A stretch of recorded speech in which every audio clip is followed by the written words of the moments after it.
नमस्कार साथियों। कहानी मेरी जुबानी में आज प्रस्तुत है मुंशी प्रेमचंद जी द्वारा लिखित कहानी बड़े घर की बेटी। बेनी माधव सिंह गौरीपुर गांव के जमींदार और नंबरदार थे। उनके पितामह किसी समय बड़े धन धान्य संपन्न थे। गांव का पक्का तालाब और मंदिर, जिनकी अब मरम्मत भी मुश्किल थी, उन्हीं के कीर्ति स्तंभ थे। कहते हैं इस दरवाजे पर हाथी झूमता था। अब उसकी जगह एक बूढ़ी भैंस थी, जिसके शरीर में अस्थि पंजर के सिवा और कुछ शेष ना रहा था। पर दूध शायद बहुत देती थी, क्योंकि एक न एक आदमी हांडी लिए उसके सिर पर सवार ही रहता था। बेनी माधव सिंह अपनी आधी से अधिक संपत्ति वकीलों को भेंट कर चुके थे। उनकी वर्तमान आय 1000 रुपये वार्षिक से अधिक ना थी। ठाकुर साहब के 2 बेटे थे। बड़े का नाम श्रीकंठ सिंह था। उसने बहुत दिनों के परिश्रम और उद्योग के बाद बीए की डिग्री प्राप्त की थी। अब एक दफ्तर में नौकर था। छोटा लड़का लाल बिहारी सिंह दोहरे बदन का सजीला जवान था, भरा हुआ मुखड़ा, चौड़ी छाती। भैंस का 2 सेर ताजा दूध वह सवेरे उठकर पी जाता था। श्रीकंठ की दशा बिल्कुल विपरीत थी। इन नेत्र प्रिय गुणों को उन्होंने बीए इन्हीं 2 अक्षरों पर न्योछावर कर दिया था। इन 2 अक्षरों ने उनके शरीर को निर्बल और चेहरे को कांतिहीन बना दिया था। इसी से वैद्यक ग्रंथों पर उनका विशेष प्रेम था। आयुर्वेदिक औषधियों पर उनका अधिक विश्वास था। शाम सवेरे उनके कमरे में प्राय खरल की सुरीली कर्ण मधुर की ध्वनि सुनाई दिया करती थी। लाहौर और कलकत्ते के वैद्यों से बड़ी लिखा पड़ी रहती थी। श्रीकंठ इस अंग्रेजी डिग्री के अधिपति होने पर भी अंग्रेजी सामाजिक प्रथाओं के विशेष प्रेमी ना थे, बल्कि वह वसुधा बड़े जोर से उसकी निंदा और तिरस्कार किया करते थे। इसी से गांव में उनका बड़ा सम्मान था। दशहरे के दिनों में वह बड़े उत्साह से रामलीला होते और स्वयं किसी न किसी पात्र का पाठ लेते थे। गौरीपुर में रामलीला के वही जन्मदाता थे। प्राचीन हिंदू सभ्यता का गुणगान उनकी धार्मिकता का प्रधान अंग था। सम्मिलित कुटुंब के तो वह एकमात्र उपासक थे। आजकल स्त्रियों को कुटुंब में मिलजुल कर रहने की जो अरुचि होती है, उसे वह जाति और दोनों देशों के लिए हानिकारक समझते थे। यही कारण था कि गांव की ललनाएं उनकी निंदक थी। कोई कोई तो उन्हें अपना शत्रु समझने में भी संकोच ना करती थी। स्वयं उनकी पत्नी को ही इस विषय में उनसे विरोध था। यह इसलिए नहीं कि उसे अपने सास ससुर, देवर या जेठ आदि से घृणा थी, बल्कि उसका विचार था कि यदि बहुत कुछ सहने और देने पर भी परिवार के साथ निर्वाह ना हो सके, तो आए दिन की कलह से जीवन को नष्ट करने की अपेक्षा यही उत्तम है कि अपनी खिचड़ी अलग पकाई जाए। आनंदी एक बड़े उच्च कुल की लड़की थी। उसके बाप एक छोटी सी रियासत के तालुकेदार थे। विशाल भवन, एक हाथी, 3 कुत्ते, बाज, बहरी शिकरे, झाड़ फानूस, आननेरी मजिस्ट्रेट और ऋण, जो एक प्रतिष्ठित तालुकेदार के भोग्य पदार्थ हैं, सभी यहाँ विद्यमान थे। नाम था भूप सिंह। बड़े उदार चित्त और प्रतिभाशाली पुरुष थे, पर दुर्भाग्य से उसका एक भी लड़का ना था। 7 लड़कियां हुईं और दैव योग से सभी की सभी जीवित रहीं। पहली उमंग में तो उन्होंने 3 ब्याह दिल खोल कर किए, पर 15-20 हजार रुपयों का कर्ज सिर पर हो गया तो आंख खुली, हाथ समेट लिया। आनंदी चौथी लड़की थी। वह अपनी सब बहनों से अधिक रूपवती और गुणवती थी। इसलिए ठाकुर भूप सिंह उसे बहुत प्यार करते थे। सुंदर संतान को कदाचित उसके माता पिता भी अधिक चाहते हैं। ठाकुर साहब बड़े धर्म संकट में थे कि उसका विवाह कहाँ करें। ना तो वो ये चाहते थे कि ऋण का बोझ बढ़े, और ना ही स्वीकार था कि उसे अपने को भाग्यहीन समझना पड़े। एक दिन श्रीकंठ उनके पास किसी चंदे का रुपया मांगने गए। शायद नागर प्रचार का चंदा था। भूप सिंह उनके स्वभाव पर रिझ गए और धूमधाम से श्रीकंठ का आनंदी के साथ ब्याह हो गया। आनंदी अपने नए घर में आई तो यहाँ का रंग ढंग कुछ और ही देखा। जिस टीम टाम की उसे बचपन से ही आदत पड़ी हुई थी, वह यहाँ नाम मात्र को भी ना थी। हाथी घोड़ों का तो कहना ही क्या, कोई सुंदर सजी हुई बहली तक ना थी। रेशमी स्लीपर साथ लाई थी, पर यहाँ बाग कहाँ। मकान में खिड़कियां तक ना थी, ना जमीन पर फर्श, ना दीवार पर तस्वीरें। ये एक सीधा सादा देहाती गृहस्थी मकान था, किंतु आनंदी ने थोड़े ही दिनों में अपने को इस नई अवस्था में ऐसा अनुकूल बना लिया कि मानो उसने विलास के सामान कभी देखे ही ना थे। एक दिन दोपहर के समय लाल बिहारी सिंह 2 चिड़िया लिए हुए आया और भाभी से बोला, जल्दी से पका दो, मुझे भूख लगी है। आनंदी भोजन बनाकर उसकी राह देख रही थी। अब वह नया व्यंजन बनाने बैठी। हांडी में देखा तो घी पाव भर से अधिक ना था। बड़े घर की बेटी किफायत क्या जाने। उसने सब घी मांस में डाल दिया। लाल बिहारी खाने बैठा तो दाल में घी ना था। वो बोला, दाल में घी क्यों नहीं छोड़ा? आनंदी ने कहा, घी सब मांस में ही पड़ गया। लाल बिहारी जोर से बोला, अभी परसों ही तो घी आया है, इतना जल्दी उठ गया? आनंदी ने उत्तर दिया, आज तो कुल पाव भर रहा होगा, वो सब मैंने मांस में डाल दिया। जिस तरह सूखी लकड़ी जल्दी से उठ जाती है, उसी तरह क्षुधा से बावला मनुष्य जरा जरा सी बात पर तिनक जाता है। लाल बिहारी को भाभी की यह बात बहुत बुरी मालूम हुई। तिनक कर बोला, मैके में तो चाहे घी की नदियां बहती हो। एक स्त्री गालियां सह लेती है, मार भी सह लेती है, पर मैके की निंदा उनसे नहीं सही जाती। आनंदी मुंह फेर कर बोली, हाथी मरा भी तो 9 लाख का, वहां इतना घी नित्य नाई कहार खा जाते हैं। लाल बिहारी जल गया, थाली उठाकर पलट दी और बोला, जी चाहता है जीभ पकड़कर खींच लूं। आनंदी को भी क्रोध आया, मुंह लाल हो गया। बोली, वह होते तो आज इसका मजा चखाते तुम्हें। अब अनपढ़ ठाकुर से रहा न गया। उसकी स्त्री एक साधारण जमींदार की बेटी थी। जब जी चाहता उस पर हाथ साफ कर लिया करता था। खड़ाऊ उठाकर आनंदी की ओर जोर से फेंकी और बोला, जिसके गुमान पर फूली हुई हो ना, उसे भी देख लूंगा और तुम्हें भी। आनंदी ने हाथ से खड़ाऊ रोकी, सिर बच गया, पर उंगली में बड़ी चोट आई। क्रोध के मारे हवा से हिलते पत्ते की भांति कांपती हुई अपने कमरे में आकर खड़ी हो गई। स्त्री का बल और साहस, मान और मर्यादा पति तक है। उसे अपने पति के ही बल और पुरुषत्व का घमंड होता है। आनंदी खून का घूंट पीकर रह गई। श्री कंठ सिंह शनिवार को घर आया करते थे। बृहस्पति को यह घटना हुई थी। 2 दिन तक आनंदी को भवन में रही, ना कुछ खाया ना पिया, उनकी बाट देखती रही। अंत में शनिवार को वह नियमानुकूल संध्या समय पर घर आए। बाहर बैठकर इधर उधर की बातें, कुछ देश काल संबंधी समाचार तथा कुछ नए मुकदमों आदि की चर्चा करने लगे।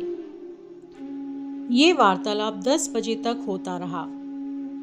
गांव के भद्र पुरुषों को इन बातों से ऐसा आनंद मिलता था कि उन्हें खाने पीने की भी सुधि ना रहती थी। श्रीकंठ को पिंड छुड़ाना मुश्किल हो जाता था। ये 2-3 घंटे आनंदी ने बड़े कष्ट से काटे। किसी तरह भोजन का समय आया, पंचायत उठी, एकांत हुआ तो लाल बिहारी ने कहा, भैया आप जरा भाभी को समझा दीजिएगा कि मुंह संभाल कर बातचीत किया करे, नहीं तो एक दिन अनर्थ हो जाएगा। बेनी माधव सिंह ने बेटे की ओर साक्षी दी और कहा, हाँ, बहू बेटियों का यह स्वभाव अच्छा नहीं कि मर्दों के मुंह लगे। लाल बिहारी, वो बड़े घर की बेटी है तो हम भी कोई कुर्मी कहार नहीं है। श्रीकंठ ने चिंतित स्वर में पूछा, आखिर बात क्या हुई? लाल बिहारी ने कहा, कुछ भी नहीं, यूं ही आप ही उलझ पड़ी। मैके के सामने हम लोगों को कुछ समझती ही नहीं है। श्रीकंठ खा पीकर आनंदी के पास गए। वह भरी बैठी थी। ये हजरत भी कुछ तीखे थे। आनंदी ने पूछा, चित्त तो प्रसन्न है? श्रीकंठ बोले, बहुत प्रसन्न है। पर तुमने आजकल घर में ये क्या उपद्रव मचा रखा है?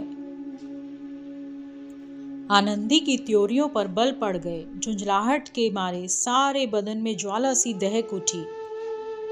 बोली, जिसने तुमसे ये आग लगाई है ना, उसे पाऊं तो मुंह झुलस दूं। श्रीकंठ, इतनी गर्म क्यों होती हो? बात तो कहो। आनंदी, क्या कहूँ, ये मेरे भाग्य का फेर है। नहीं तो गवार छोकरा जिसको चपरासीगिरी करने का भी शऊर नहीं, मुझे खड़ाऊ से मार कर क्यों ना अकड़ता। अब बेनी माधव सिंह भी गरमाए, ऐसी बातें और ना सुन सके। बोले, लाल बिहारी तुम्हारा भाई है, उससे जब भी कोई भूल चूक हो तो उसके कान पकड़ो। लेकिन श्रीकंठ, लाल बिहारी को मैं अपना भाई नहीं समझता। बेनी माधव सिंह, स्त्री के पीछे? श्रीकंठ, जी नहीं, उसकी क्रूरता और अविवेक के कारण। दोनों कुछ देर चुप रहे। ठाकुर साहब लड़के का क्रोध शांत कर देना चाहते थे, लेकिन यह स्वीकार नहीं करना चाहते थे कि लाल बिहारी ने कोई अनुचित काम किया है। इसी बीच में गांव के कई और सज्जन हुक्के चिलम के बहाने वहां आ बैठे। कई स्त्रियों को तो यह सुनने को मिला कि श्रीकंठ पत्नी के पीछे पिता से लड़ने को तैयार है, तो उन्हें बड़ा हर्ष हुआ। दोनों पक्ष की मधुर वाणियां सुनने के लिए उनकी आत्माएं तिल मिलाने लगी। गांव में कुछ ऐसे कुटिल मनुष्य भी थे जो इस कुल की नीतिपूर्ण गति पर मन ही मन जलते थे। वे कहा करते थे, श्रीकंठ अपने बाप से दबता है, इसलिए वह दब्बू है। उसने विद्या पढ़ी, इसलिए वह किताबों का कीड़ा है। बेनी माधव सिंह उसकी सलाह के बिना कोई काम नहीं करते। यह उनकी मूर्खता है। आज इन सभी महानुभावों की शुभकामनाएं पूरी होती दिखाई दी। कोई हुक्का पीने के बहाने और कोई लगान की रसीद दिखाने आकर बैठ गया। बेनी माधव सिंह पुराने आदमी थे, इन भावों को ताड़ गए। उन्होंने निश्चय किया, चाहे कुछ भी क्यों ना हो, इन द्रोहियों को ताली बजाने का अवसर ना दूंगा। तुरंत कोमल शब्दों में बोले, बेटा, मैं तुमसे बाहर नहीं हूं, तुम्हारा जो जी चाहे करो। अब तो लड़के से अपराध हो गया। इलाहाबाद का अनुभव रहित झल्लाया हुआ ग्रेजुएट इस बात को ना समझ सका। उसे डिबेटिंग क्लब में अपनी बात पर अड़ने की आदत थी। इन हथकंडों की उसे क्या खबर। बाप ने जिस मतलब से बात पलटी थी वो उसकी समझ में ना आया। बोला, लाल बिहारी के साथ अब इस घर में नहीं रह सकता। बेनी माधव, बेटा, बुद्धिमान लोग मूर्खों की बात पर ध्यान नहीं देते। वो बेसमझ लड़का है, उससे जो भी भूल हुई उसे तुम बड़े होकर क्षमा करो। श्रीकंठ, उसकी इस दुष्टता को मैं कदापि नहीं सह सकता। या तो वह घर में रहेगा या मैं। आपको यदि वो बहुत अधिक प्यारा है तो मुझे विदा कीजिए, मैं अपना भार आप संभाल लूंगा। और यदि मुझे रखना चाहते हैं तो उससे कहिए, जहां चाहे चला जाए। बस ये मेरा अंतिम निश्चय है। लाल बिहारी सिंह दरवाजे की चौखट पर चुपचाप खड़ा बड़े भाई की बातें सुन रहा था।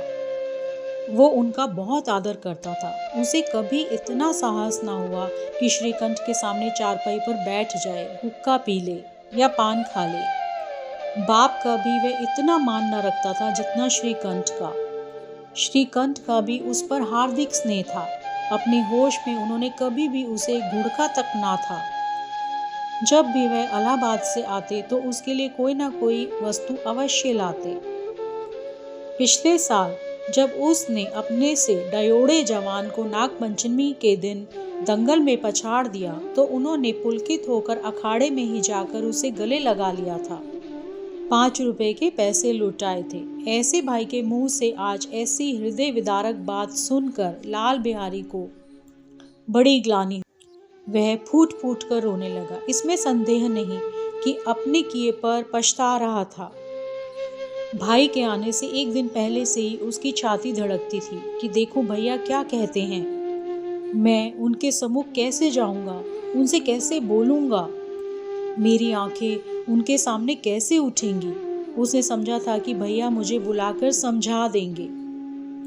इस आशा के विपरीत आज उसने उन्हें निर्दयता की मूर्ति बने हुए पाया। वह मूर्ख था, परंतु उसका मन कहता था कि भैया मेरे साथ अन्याय कर रहे हैं। यदि श्रीकंठ उसे अकेले में बुलाकर 2-4 बातें कह देते, इतना ही नहीं 2-4 तमाचे भी लगा देते, तो कदाचित उसे इतना दुख ना होता। पर भाई का यह कहना कि अब मैं उसकी सूरत भी नहीं देखना चाहता, लाल बिहारी से सहा न गया। वो रोता हुआ घर आया, कोठरी में जाकर कपड़े पहने, आंखें पोंछी, जिसमें कोई यह ना समझे कि रोता था। तब आनंदी के द्वार पर आकर बोला, भाभी, भैया ने निश्चय किया है कि वह मेरे साथ इस घर में ना रहेंगे। अब वो मेरा मुंह नहीं देखना चाहते, इसलिए अब मैं जाता हूँ, उन्हें फिर मुंह ना दिखाऊंगा। मुझसे जो कुछ अपराध हुआ उसे क्षमा करना। यह कहते कहते लाल बिहारी का गला भर आया।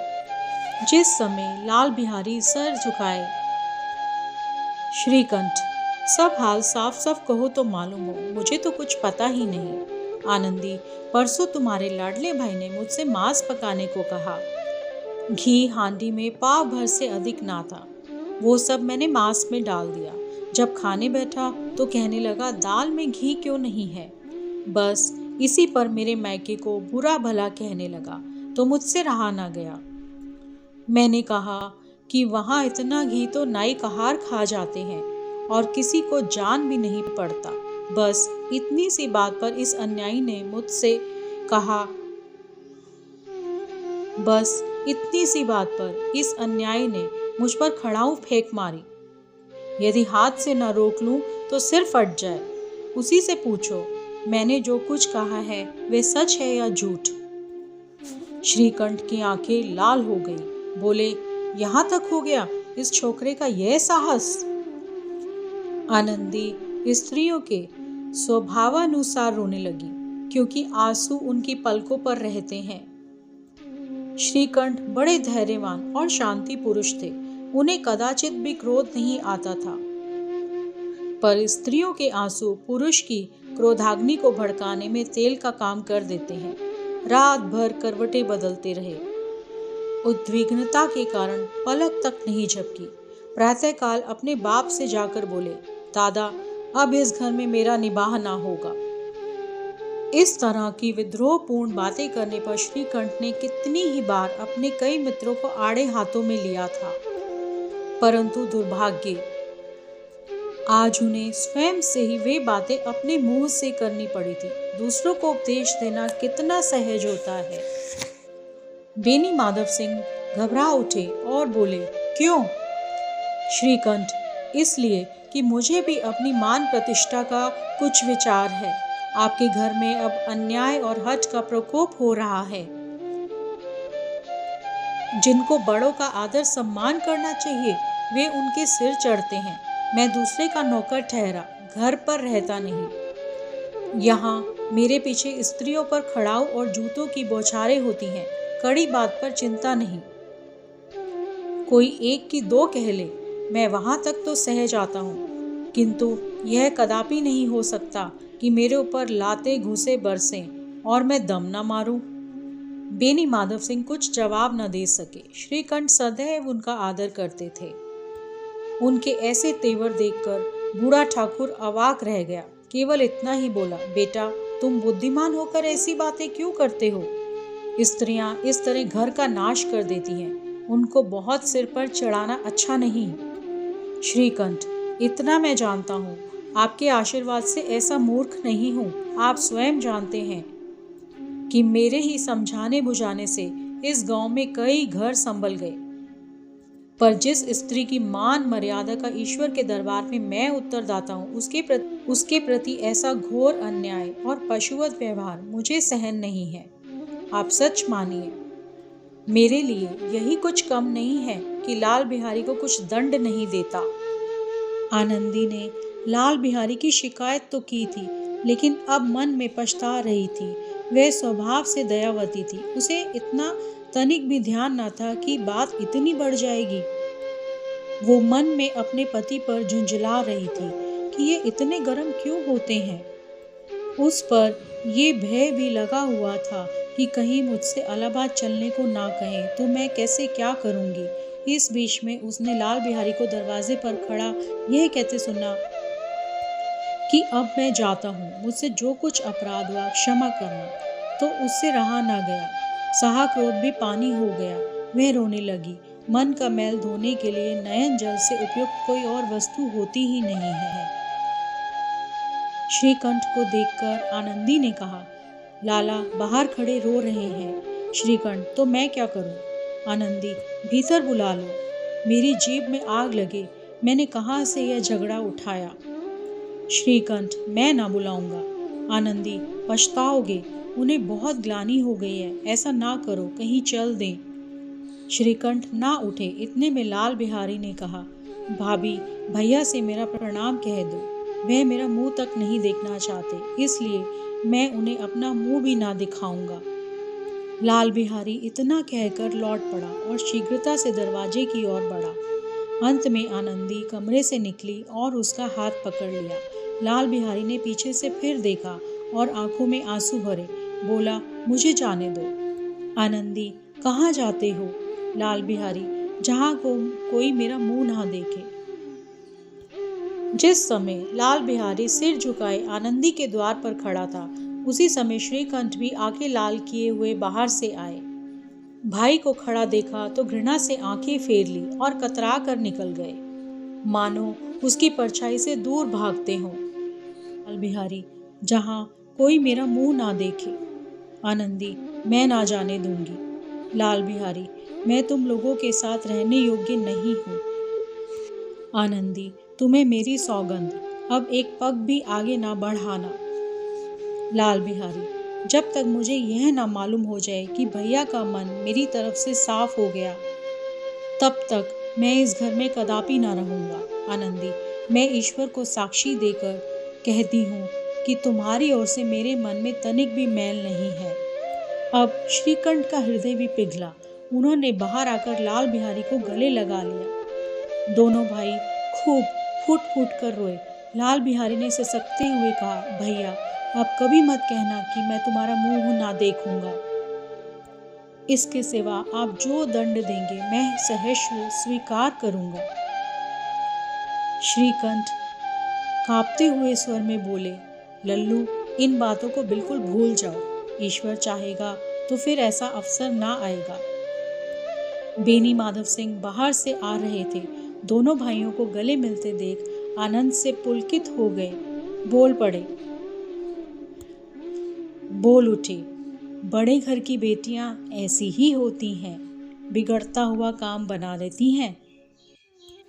गांव में जिसने यह वृतांत सुना, उसी ने इन शब्दों में आनंदी की उदारता को सराहा और कहा, बड़े घर की बेटियां ऐसी ही होती हैं। कहानी सुनने के लिए आपका धन्यवाद।